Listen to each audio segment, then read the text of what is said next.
Boa noite, salve, salve. Estamos aqui mais uma vez no nosso Brasil 360 graus. E hoje estamos trazendo aqui uma pessoa que vai nos contar a sua trajetória de vida e a importância do trabalho da Polícia Federal.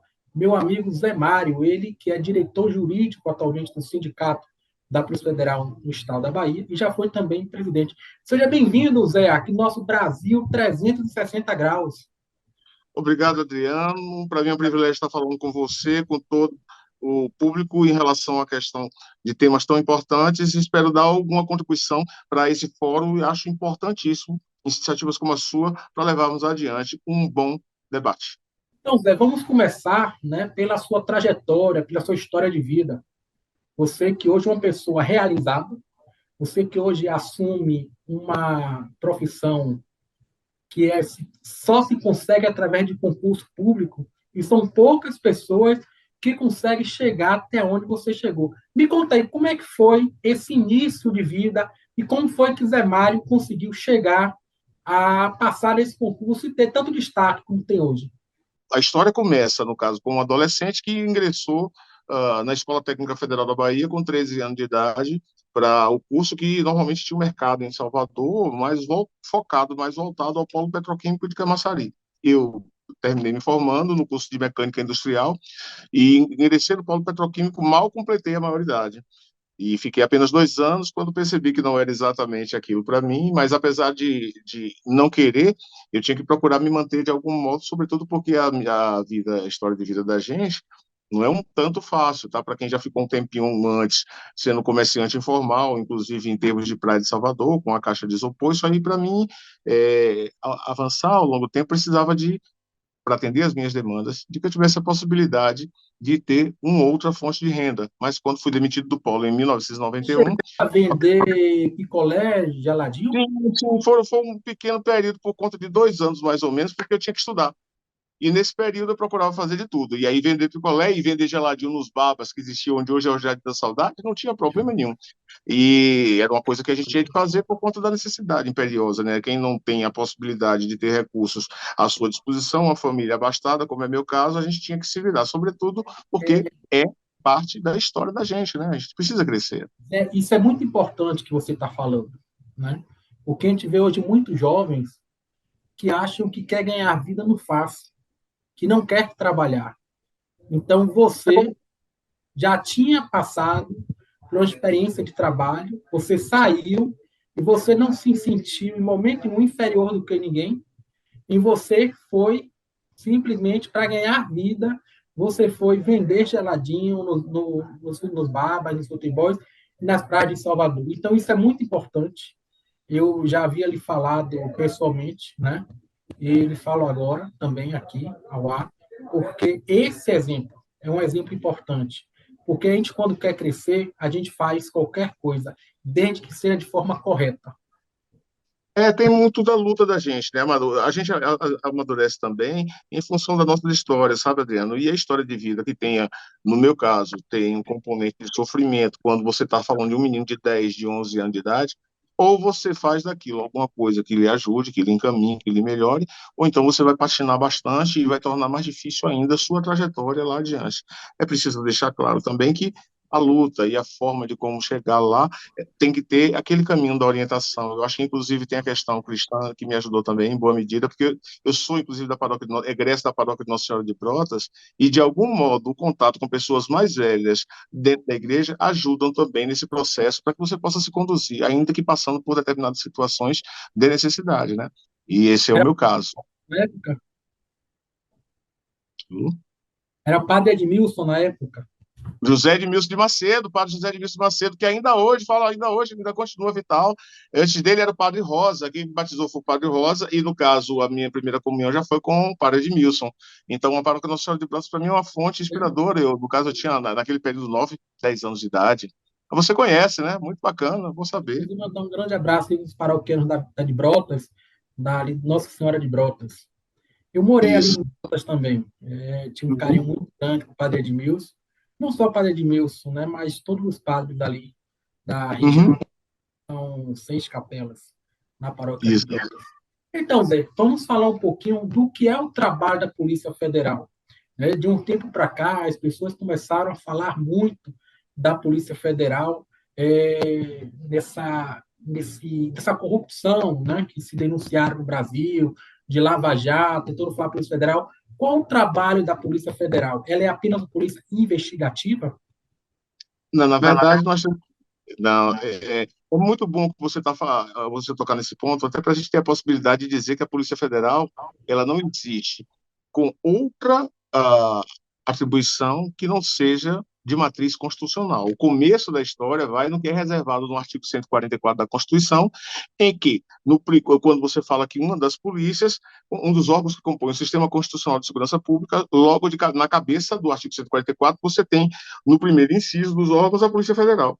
E aí, no parágrafo 1º do artigo 144, você começa a elencar as atribuições da Polícia Federal do ponto de vista de como uma instituição estabelecida, estruturada em carreira, apurar infrações penais contra a ordem política e social e em detrimento de serviços e interesses da União, ou de suas entidades autárquicas ou empresas públicas, assim como as infrações cuja prática tem repercussão interestadual e internacional, e exigem uma repressão uniforme, segundo o que se dispuser em lei. Olha como aí você já diz um bocadinho sobre o que é a Polícia Federal. Apurar infrações penais contra a ordem política e social. Ou seja, aconteceu um crime contra a ordem política e social, ou que seja em prejuízo da União, das suas autarquias e das suas empresas públicas, quem tem essa atribuição na Constituição é a Polícia Federal, além de outras que ela vai elencando, como prevenir e reprimir o tráfico de entorpecentes, de exercer as funções de polícia marítima, aeroportuária e de fronteiras. Não é à toa que nós temos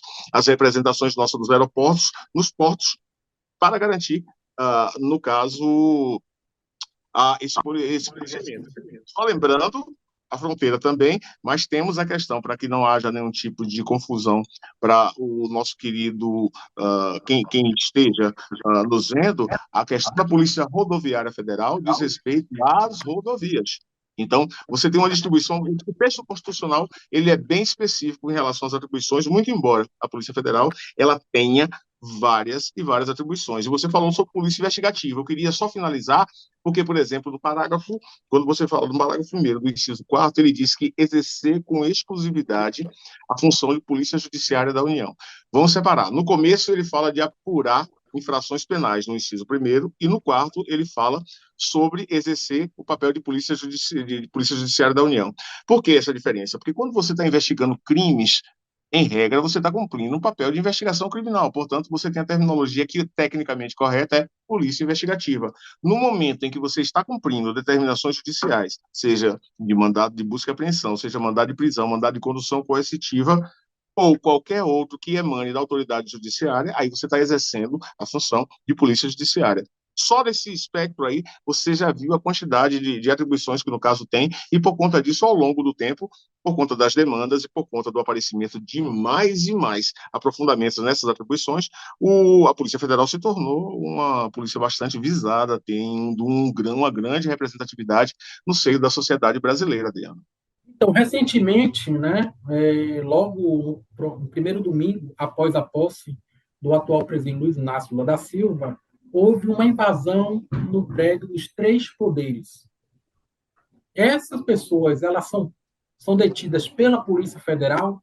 Como ela exerce o papel de Polícia Judiciária da União, há uma determinação da União para se fazer isso, e aí, no caso, nós temos uma determinação que é emanada da autoridade judiciária, que, no caso, o Supremo Tribunal Federal.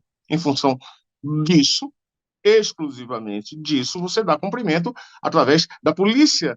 Quem faz o cumprimento das decisões judiciais em termos de União, é a Polícia Federal. Por conta disso, o que aconteceu? Uma autoridade máxima da Corte Suprema dele emanou uma ordem, essa ordem tem que ser cumprida, e no caso específico desse movimento que aconteceu, que gerando um determinado nível de constrangimento junto à comunidade nacional e internacional do ponto de vista da questão democrática, nós tivemos alguns movimentos que eles guardam em si um caráter muito mais de ilegalidade, em alguns pontos, inclusive, muito próximos do que nós temos como atos de terrorismo, contra o que acontece num regime democrático normal. Acredito que nós estamos agora com diversas repercussões sobre isso e vamos nos desdobrar mais ainda para que eventos como esse que aconteceu, eles sejam colocados como exemplo que jamais deve ser seguido por qualquer sociedade, inclusive para a nossa própria sociedade brasileira.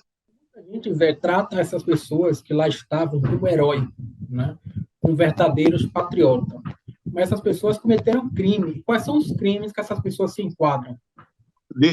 Nós temos ali diversas ações. A primeira delas, que eu considero a mais grave dentre todos, para além do patrimônio público, o que eu acho mais grave é a subversão do ponto de vista da ordem estabelecida. E nós temos que os crimes que sejam feitos com um atentado com vistas à mudança da ordem institucional, com crimes contra o Estado de Direito, que é o final, inclusive, os desdobramentos em letras do Código Penal brasileiro, que antes pertenciam à Lei de Segurança Nacional, são os mais graves nesse sentido, além de atos que, embora não esteja definido como terrorismo no caput da lei que trata de terrorismo, nós temos ali atos tipicamente de terrorismo. E este problema vai ter que ser resolvido juridicamente também. Por quê? Porque se trata, o que se tem ali, em boa medida, eu vejo com tranquilidade em relação a isso aí, são atos que queriam subverter a ordem estabelecida e o Estado Democrático de Direito. E esse é o ponto fundamental. Quanto aos desdobramentos relativos a patrimônio público que foi depredado, a possibilidade, o crime de dano, incitação ao crime por determinadas pessoas que tinham o dever de agir e se omitiram, ou um tratamento negligente que foi dado à segurança daqueles no caso dos prédios públicos, que na verdade é preciso deixar bem claro que não foi abalada, não foram as instituições que foram abaladas apenas os signos em termos de prédios físicos. A instituição democracia, em todas as suas instituições, continua mantido, como também todos os poderes da República. Um ato dessa natureza, eu acho que chamar de vândalo é minimizar um problema que tem, concordo com você, uma natureza criminal em os mais diversos aspectos. Isso tem que estar muito claro, inclusive ensejando a possibilidade de crimes para, principalmente, os autores mediatos e imediatos, financiadores, aqueles que de algum modo concorreram para o crime, através de atos comissivos ou através mesmo de atos comissivos, ou seja, tanto faz você agir ou deixar de agir quando você deveria ter feito a devida intervenção. E esse é o grande problema de ver os desdobramentos em cima das pessoas que estavam envolvidas na ação, os agentes, para ver o enquadramento penal de cada um em separado, com individualização das condutas, agora levando em consideração o aspecto criminoso de toda e qualquer ação que houve naquele 8, no dia 8 que nós estamos falando, dentro da Praça dos Três Poderes, envolvendo os prédios do Congresso Nacional, do Palácio do Planalto e do prédio do Supremo Tribunal Federal.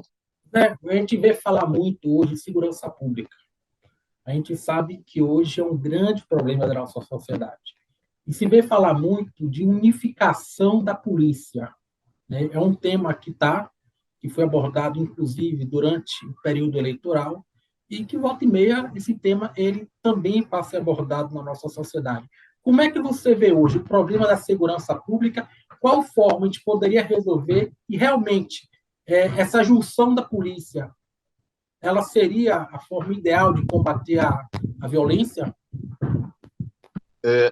Eu vou dizer terminantemente em cima do que já estudo em termos de segurança pública, que esse tipo de decisão, ele mistura ou a ingenuidade de quem não conhece o aparato organizacional do sistema de segurança pública brasileiro, ou tem má fé, perversidade, demagogia. Nós temos estruturas de organizações de segurança pública de tão grande, desafiando a possibilidade de haver uma gestão minimamente racional sobre isso, Adriano. É preciso tomar cuidado com determinados argumentos. Unificar as polícias vai trazer muito pouco do ponto de vista de resposta unificada em termos de doutrina, em termos de organização, mas vai trazer muito mais dor de cabeça do ponto de vista de gestão. Se as polícias do tamanho que estão, sendo elas poucas, já não conseguem dar conta, os administradores, em boa medida incompetentes, sim, não conseguem traduzir em respostas satisfatórias, quanto mais você construir uma única organização com uma maior quantidade de membros, uma quantidade de atribuições maiores, evidentemente que nós vamos fazer aquilo que a economia se chama, no caso, trazer a lei dos rendimentos físicos marginais decrescentes para a administração das organizações de segurança pública, porque você vai ter um monstrengo gigante que, de tão pesado e burocraticamente paralisado, você vai ter pouquíssima possibilidade de fazer com que ele tenha uma gestão minimamente eficiente, eficaz e efetiva. Não tenho dúvida do que estou lhe dizendo. Acredito que propostas nessa direção, inclusive já houve, e eu já tive a oportunidade de dizer isso em outros fóruns, inclusive dentro da própria Câmara dos Deputados, elas têm um quê de demagogia em seu nascedouro, e detalhe, ou demagogia, ou uma incompetência crassa em entender pelo menos como é que funciona uma lógica, na lógica, uma organização em termos de administração. Acho que não leram nada, nenhum Hidalberto que é Avenato da vida, não leram. Quanto mais alguma coisa mais aprofundada em termos de gestão de organizações dentro da instituição pública. Hoje, qual seria hoje a solução para que a gente possa combater a violência, né, e que a sociedade possa ter mais e mais segurança? Necessariamente aí nós temos que passar por diversos ângulos e diversos momentos. Eu acredito que nós temos que estudar a possibilidade, isso aí com todos os atores envolvidos. Segurança pública não se trata de polícia, exclusivamente polícia, não. Qualquer pessoa que diga que polícia é quem vai encontrar a solução de segurança pública está dizendo uma visão limitada em relação à questão de segurança pública. E, num primeiro momento, nós temos que saber exatamente como é que nós vamos trazer a questão da cidadania na discussão da segurança pública. Por quê? Porque passa pela formação do profissional de segurança pública. Passa pela doutrina de formação desses profissionais em todas as esferas de atribuição, seja nas polícias no âmbito federal, seja nas polícias no âmbito estadual, passa necessariamente por uma discussão correta, necessária, e que hoje é totalmente equivocada sobre a questão dos direitos humanos. E nós temos uma questão de violência endêmica, e quando ela atinge, por exemplo, determinado cliente preferencial, nós estamos falando de uma polícia que tem repercussões muito fortes do ponto de vista da questão étnico, da questão de grupos que são clientes preferenciais a serem atacados. Se nós colocarmos os índices de violência e criminalidade que nós temos em confronto com essa situação, evidentemente que a questão de segurança pública não pode ficar só a mercê de polícia para resolver o problema negativo. Nós temos que ter políticas públicas integradas num curto, no médio e no longo prazo, e dentro dessas possibilidades nós vamos ter momentos, inclusive, de um confronto, e aí inevitavelmente teremos, aliado a medidas de médio e longo prazo que passa pelo processo educacional, que passa por problemas de saúde, que passa por um processo de assistência social, para que nós venhamos a trazer, de fato, paz pública e, com isso, levantamento de números melhores em termos de indicadores de violência e criminalidade ao longo do tempo, Adriano. Não dá para nós ficarmos discutindo da mesma forma. E mais ainda, qualquer tipo de medida que seja colocado para o sistema de segurança pública brasileiro, seja no âmbito estadual, seja no âmbito federal, que venha apenas colocar a polícia de confronto, nós vamos simplesmente estar matando cada vez mais policiais, cada vez mais cidadãos. Essa história não tem bala perdida, tem bala achada, tá certo? E vamos cada vez mais combater menos a criminalidade, porque simplesmente ficamos fazendo uma guerra civil velada quando não discutimos tecnicamente, de fato, a questão da segurança pública. E isso passa por diversos setores e passa principalmente, me perdoe, eu vou tentar encurtar a conversa, mas nós temos que falar que a polícia, ela existe dentro do sistema de justiça como um todo, Adriano. E o sistema de justiça diz necessariamente não respeito apenas à polícia, diz respeito ao sistema de persecução criminal. Como é que nós estamos, da quantidade de pessoas que são mortas no Brasil, nós temos um percentual de crimes elucidados que chega a ser vergonhoso, desastroso, e isso se mantém ao longo do tempo. O mais feliz é, para cada 100 homicídios, eu consigo resolver no máximo 8. Ou seja, você tem 92% de chance de impunidade em cometendo um crime dos mais graves, que é o crime por excelência, que é o homicídio. Ora, isso aí significa dizer que a atuação da investigação criminal dos órgãos responsáveis está falhando, está pecando, e não é de hoje. E é uma administração, do ponto de vista da investigação criminal, muito morosa. Isso é um fato. Então, nós temos simplesmente crimes não elucidados da ordem de 92% dentro do país. Só vergonha para nós. Temos o Chile aqui embaixo, que não é uma grande referência do ponto de vista de economia, mas ela tem uma polícia que tem um nível de elucidação de aproximadamente 90, variando entre 96% e 98%, ou seja, nós temos exatamente o inverso. Como é que você vai ter segurança quando você sabe que você tem 92% de possibilidade de cometer um crime e de você não chegar minimamente a ser descoberto, quanto mais ser processado, condenado, julgado e cumprido pena. Então, é vergonhoso o sistema de justiça como um todo. Nós temos que trabalhar a questão da segurança pública nos mais diversos momentos, fazendo uma breve síntese aqui dessa multidão de coisas envolvidas numa pergunta só que você colocou, e temos indicadores de violência e criminalidade para se reduzir, para se chegar a países aceitáveis, nós precisamos modificar as organizações policiais, que todas elas estão pecando, como eu lhe falei agora, ilustrando a questão da elucidação de crimes, ou seja, a polícia que cuida da investigação criminal, ela é débil, ela é absolutamente ineficiente pelos indicadores apresentados. Essa é uma realidade que temos que encarar. Então, Zé, pelo que você está colocando aqui, para que a gente possa acabar com a violência e resolver o problema da segurança pública, não se trata somente com polícia, e sim com ações integradas com a sociedade, Claro, principalmente vem cá, olha o que eu políticas vou dizer. públicas para o nosso Brasil. É isso. Né? Outro Antes de tema, você continuar, desculpa, Adriano, mas antes de você continuar, só para lhe dar um exemplo, tratar a Cracolândia exclusivamente como um problema de polícia, a Cracolândia não deixou de existir até hoje. Só para dar um exemplo de São Paulo. Então, tem determinadas coisas que necessariamente nós acharmos que apenas o aparato policial, como sendo a solução efetiva do problema de segurança pública, é uma falácia. É simplesmente você está vendendo algo que não tem condições de ser comprado. Pronto, me perdoe a intervenção. então, outro tema importante para que a gente possa tratar aqui, inclusive foi pauta de algumas conversas com nossos ouvintes, telespectadores, é a questão do armamento. O ex-presidente da República, ele traz uma liberação de arma, né, e que isso acabou colocando arma na mão da sociedade e pessoas que não estavam preparadas para ter esse armamento. Como é que você vê isso, essas leis de armamento, onde qualquer pessoa hoje pode se inscrever e poder tirar uma arma, colocando que é para uso da fazenda, uso rural, outros dizem que é para colecionadores, outros que gostam de participar de clube de tiro. Qual a avaliação que você da Polícia Federal, você particularmente, Zé, tem dessa lei do armamento? Nós temos alguns estudos, inclusive temos o colega Roberto Shoa, policial federal do Rio de Janeiro, dos mais competentes, que ele tem um livro, Armas para Quem? E ele já foi taxativo em relação a esse tipo de coisa. É preciso nós termos cuidado. Não é solução de criminalidade também você armar a população. Isso aí não é nem falácia, isso é má fé pura. Eu não acredito que tenha alguém dizendo isso que tem um mínimo de conhecimento. Detalhe, o que aconteceu que não foi alteração legislativa, digamos que não houve alteração, por exemplo, na Lei 10.000, na 10.526 de 2003, que é o Estatuto do Desarmamento, mas o que nós tivemos foi alterações em decretos, ou seja, atos normativos secundários que deram maior liberalidade para o processo de aquisição de armas para, sobretudo, algumas categorias. E nós temos aí os CACs, né, os colecionadores, os atiradores e os caçadores. O grande problema, Adriano, é que isso aí, sabe no que se resolveu? Na possibilidade de aquisição do crime organizado através de mecanismos legais, muito mais rápido do que você ir à fronteira procurar o tráfico de armas de maneira proibida.